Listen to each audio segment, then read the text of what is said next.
Welcome to the Sacred Success Summit, where you access the secrets to sacred success and become even more of the goddess you've always known you were.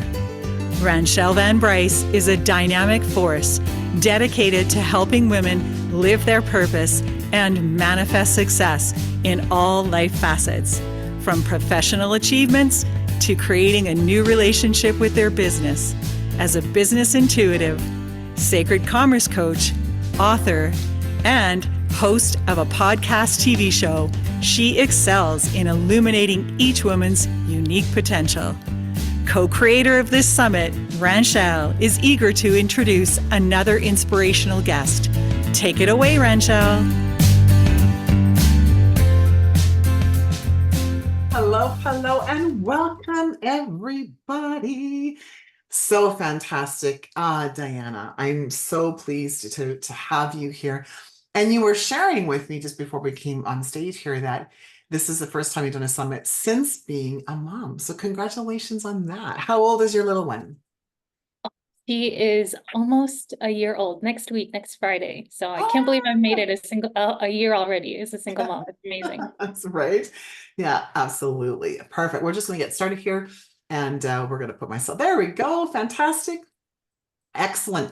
And so as always, and I know that you know the drill because you're a professional speaker, I love to have the honor of introducing you. And so here we go. Oh, when extreme burnout destroyed Diana's chef career, she realized hard work and passion are not enough for lasting success. Oh my goodness, who's not been there? To reclaim her health and start her dream business, Diana quit her job and moved to, I didn't know this either, Hawaii. Diana's workshops, retreats, and coaching programs help ambitious businesswomen break through the burnout cycle to leave an inspiring, empowering legacy for their families. Lisa Nichols says Diana's insights as a 9/11 survivor, oh my goodness, ex-investment banker and single mom are food to my soul. Wow, oh wow, oh wow. Have you got a story for us? So let's start with your story. This sounds amazing. Oh God, it feels like I've lived like 10 lives. Yeah. And I'm so grateful because I don't feel like I look like it because I've been able to transform my health and really make a priority of my well-being. But I have definitely, I'm a 9/11 survivor. I was a child at the time. And that really shaped the way that I look at the world. I know that tomorrow is not guaranteed because I felt that in my body. I saw things through my classroom window that they wouldn't show you on TV. And it gave me this opportunity in life as I was continuing to follow the path that everybody else laid out for me or that I thought was good, going into investment banking, working on Wall Street, advising Fortune 500 companies and billion-dollar deals. I realized I wasn't really fulfilled in the work that I was doing. So it was like I was achieving success, but it wasn't success as I defined it, right? Mm-hmm. It was somebody else's version, not sacred success. And I made the shift around the time of the global financial crisis out of banking. I was like, I'm going to follow my passion because I know that I'm a hardworking person and I can succeed in any industry. I'm smart. I know this about myself. So I went into cooking. I pursued my passion for that, had the chance to work in Michelin-starred restaurants, have had the opportunity to cook for President Obama. I've cooked for like 4,000 people, like really high end, like four-course meals, I've done a lot of really amazing things, created food for Delta first class flights, working with other Michelin-starred chefs, all this amazing stuff. And I felt like I was just like on this high of like succeeding, achieving. And then I received my wake-up call. So it was the morning, April 2017. I woke up in a DC hotel room and noticed like some hair on my pillow and a huge bald spot on the side of my head here. But that day, I had 9 restaurants to open in 2 different states. And so I did what many of us women do when we have something that we need to take care of. I brushed right over the signs that something was wrong with me to take care of everybody else. And I did that. I I opened those restaurants successfully. And when everything kind of slowed down, I remember sharing with my colleagues, like, hey, yeah, like I have this weird bald spot on my head. I was really self-conscious. I think women, we tend to be self-conscious, like when something about our appearance shifts in a way that we're not expecting. And yeah, so here I have this huge bald spot. I shared it with a friend who worked in the industry with me, and he goes, oh yeah, that's normal. Don't worry about it. Get the shots to the head. You'll be fine. Your hair will grow back, right? And at the time I'm like, oh, okay, yeah, this is normal. And that question kept resonating with me. Is this normal? Yeah. Is this normal? And as I kept asking that about myself and my experience, I was in my early 30s and I had literally developed chronic illness, autoimmune disease, chronic pain from head to toe. It wasn't just the bald spot. I was breaking out in hives. I had low back pain. I have de Quervain's disease. I had, issues with my feet that made it so that I couldn't cook and stand in a kitchen for hours anymore. And I realized that like all of this health issues, these were not just like stress. This was beginning to affect my health, and it was actually destroying my career, this thing that I had spent 10 years building. Yeah. But when I went to all these doctors, right, I don't know if you've ever been in that place, Ranchelle, where you're like in and out from every single doctor and none of them have an answer for you. All they can do is solve the symptoms or like make the symptoms go away, but they kept telling me like, oh yeah, it's stress, this is made worse by stress. And I'm like, okay. So I zeroed in and I was like, it's stress. This is the problem. The stress, all the stress in my life is a problem. It's a stressful job. It's a stressful career. It's a stressful environment that I live in. That is the problem. Yeah. And so a lot of times I find that people will think that burnout is just stress. But here's why that's wrong. Yeah. So I mentioned I used to work as a chef, right? And I used to help people cook pizzas all the time. And I swear this is related to burnout. I'll get there, I promise. But we're just going to talk about pizza for a second. So anybody here ever make a pizza for yourself? Anybody? Have you ever made a pizza? Yeah. Awesome. Yes, Patty. Awesome. I love that. So when we make a pizza for ourselves, when I teach people how to make a pizza, and they have all these toppings in front of them, right? They have all these options of things that they can put on their pizza. One of the biggest mistakes almost everybody makes is putting too much on the pizza.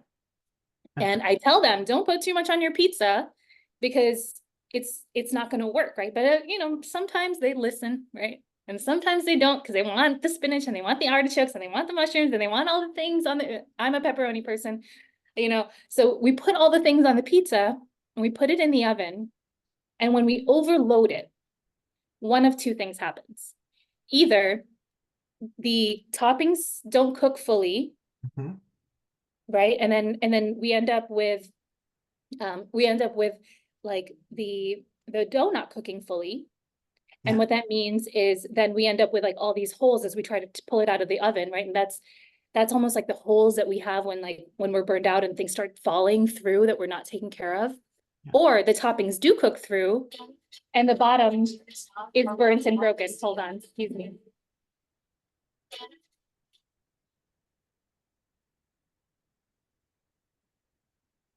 My phone's on silent, but I'm sharing an office with my dad and his isn't. Dad, can you take it outside? So it either ends up that all the toppings are cooked and the bottom is burnt, or everything doesn't actually cook through because it's too thick, there's too much, and we rip it apart and we end up again with those holes, those things that are falling through the cracks. And I think the same thing happens to us when we're burned out. So when we overload our pizza, when we overload ourselves, we don't have a structure of support underneath us, when we don't have a crust that's thick enough that can handle and withstand all that we're putting on top, we're setting ourselves up for failure. We're setting ourselves up for something that's not going to be very delicious. Who loves that analogy? I mean, like I will look at burnout and pizza like completely different now. So, right? I mean, that is amazing. So perfect. Nicole says, yeah. And so true. And so true. And so what you're saying then is, the first thing I heard was like stress and burnout is not the same. Right. And I don't know if that's what you meant, but that's what I heard. So that's why I'm like clarifying it for myself and others. So stress and burnout are the same, aren't the same. And we can't put too much. And so when we do that, there's all these holes that happen. And so like your wake up call, I love that, is like people telling you it's normal, right? That your hair is falling out. It's normal that you're, you know, you have an autoimmune disease. And then you realized that it wasn't normal, Yeah. right? Yeah. And Amazing. so the real problem, or the real thing that we can address, Yeah. is, why do we want to put so much on our pizza? Why do we want to load so much stress upon ourselves? Because as Mhm. we do that, that's what causes those problems with our health, that causes issues elsewhere. And I believe that it has a little bit to do with addiction to stress. So that actually takes me to my second point. Now, Addiction to stress. yes. Ooh. So a lot of people, they think that if they just take time off, if they change careers, if they move to Hawaii, that that's going to fix burnout. And I've done those things, and I'll tell you, it's Right. You're like, wrong. It doesn't it's fine. work. It It's fine. doesn't work. Yeah. Oh, let's talk about why.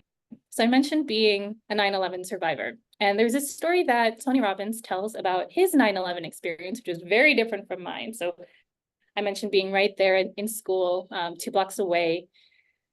Tony Robbins, on the other hand, he was actually hosting a retreat in Hawaii. And of course, Hawaii is 6 hours behind. So they woke up to what was, 2 p.m. Eastern time to find out about this crazy story that happened in New York, right? And what Tony noticed in this retreat was that every single person to this same event had a completely different reaction. Some were angry, some were worried, some were crying. Some people, everybody had like a completely different response. Mhm. And so, hey, all these people are just kind of squirrel, right? Like they all ran off into their own world, into their own programs.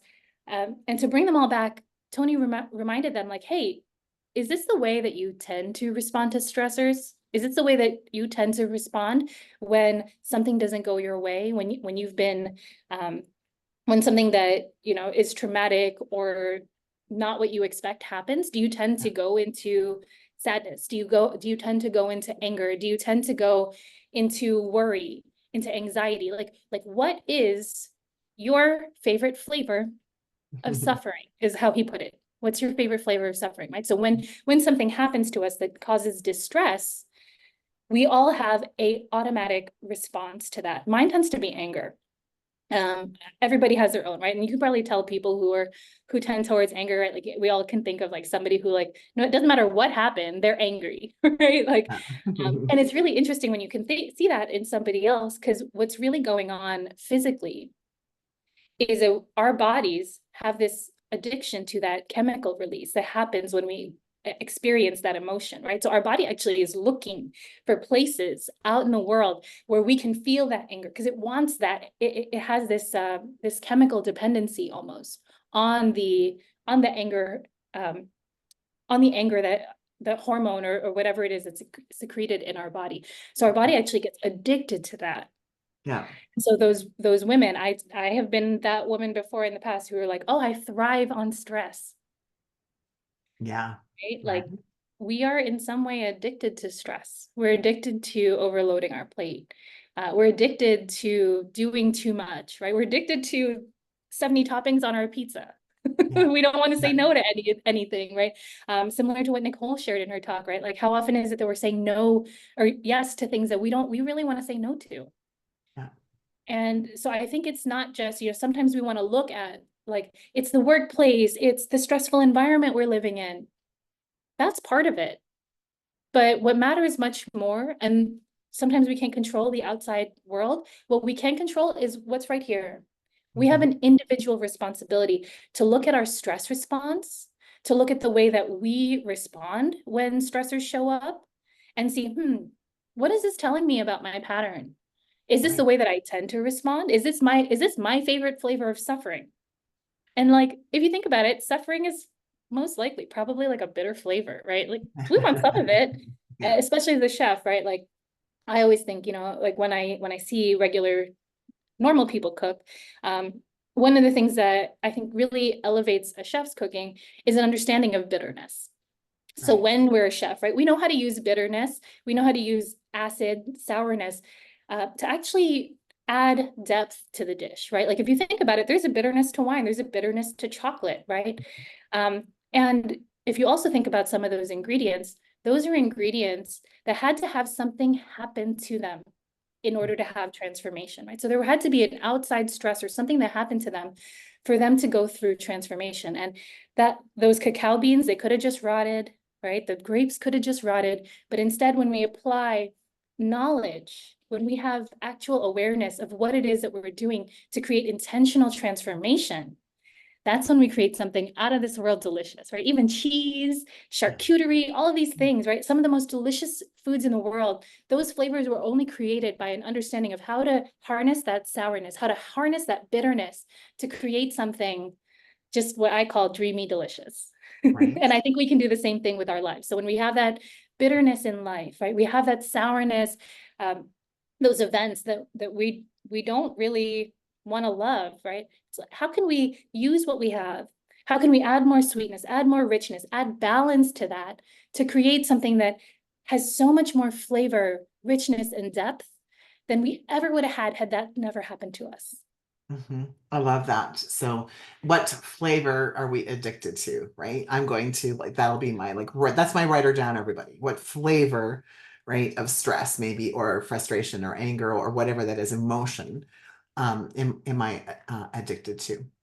And I'm sure then that leads to your third point that you will want to share. But before we do that, I know you have some incredible gifts. So, we were talking, and I don't even know if I formally said your talk is work smarter, not harder, right? 3 secrets to break the burnout cycle. But let us know what your gift is for everyone, please. Ooh, so I'm so excited. I am giving everybody access to my dream results blueprint. So a lot of times when we are in this place of burnout, what happens is that we are so stuck in the overwhelm, the exhaustion, the negativity, like even when we're positive people, it's like the negativity is just like taking over us. Yeah. We almost can't get out of that. So I had a client, her name was Jessica, and she was like in the process of leaving her job. She swore that that was the problem, right? And I was like, okay, well, what do you want instead? And she had no idea. She could Yeah. not think and figure out what it was that she actually wanted. And so through that experience, I was like, okay, you don't know what you want? Well, then let's figure out like what you, or I'm sorry, you don't know what you do want, but you know what you don't want. Write down the list of what you don't want. Right.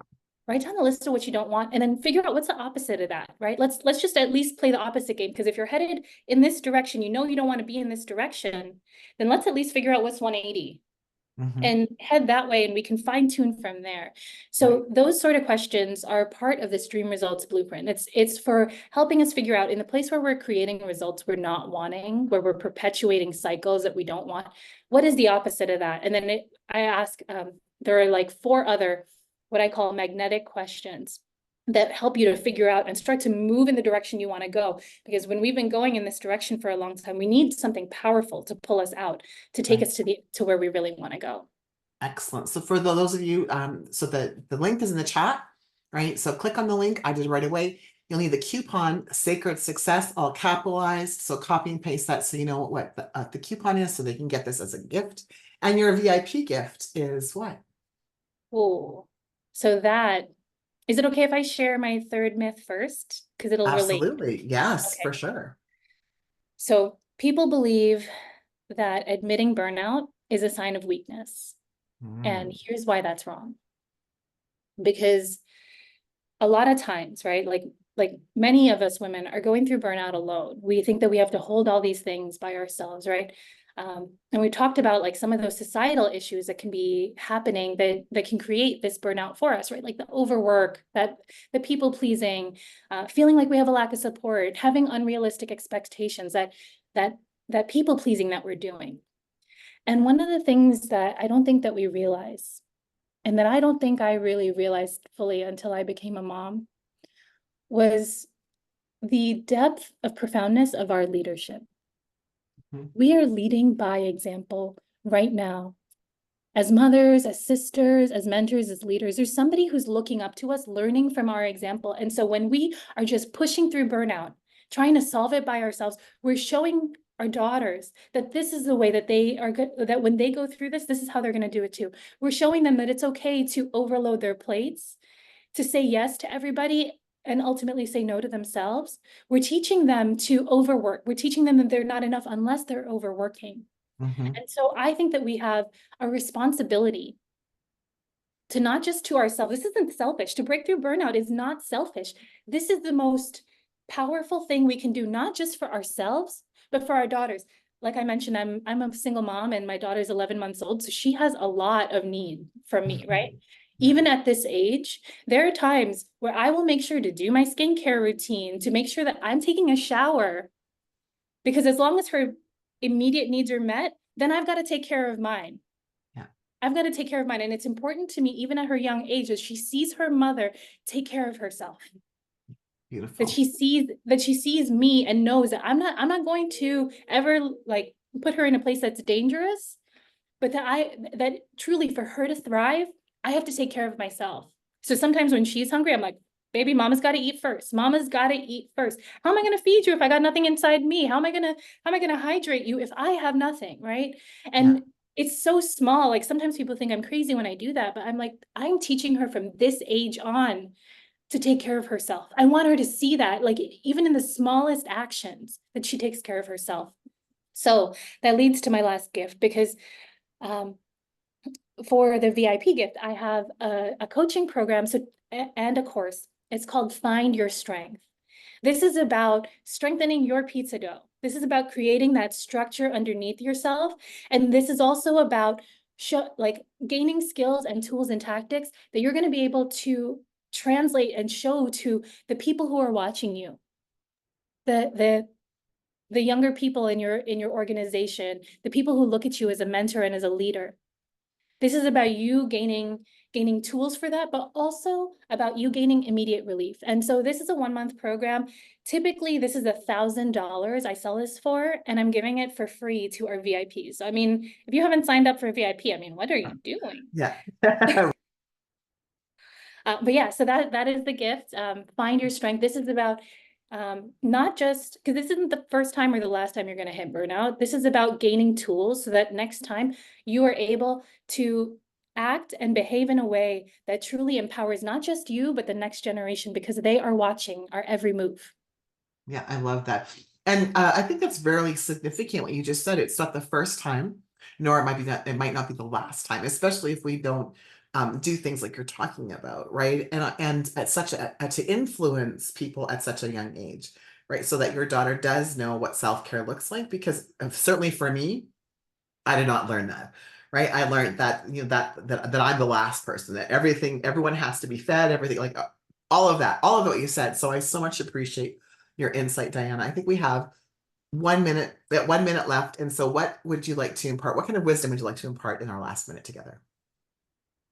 That when you take care of you, you're teaching your daughters, you're teaching your younger sisters, you're teaching the women around you how important it is to take care of themselves as well. Like you mentioned, Rachel, I bet that you saw your mom do some of those things, right? Putting everybody else first. And now that we are the mothers, now that we are the leaders, it is on us to show the next generation that they don't have to do that it is absolutely important that they're putting themselves first. And that's how we break the burnout cycle.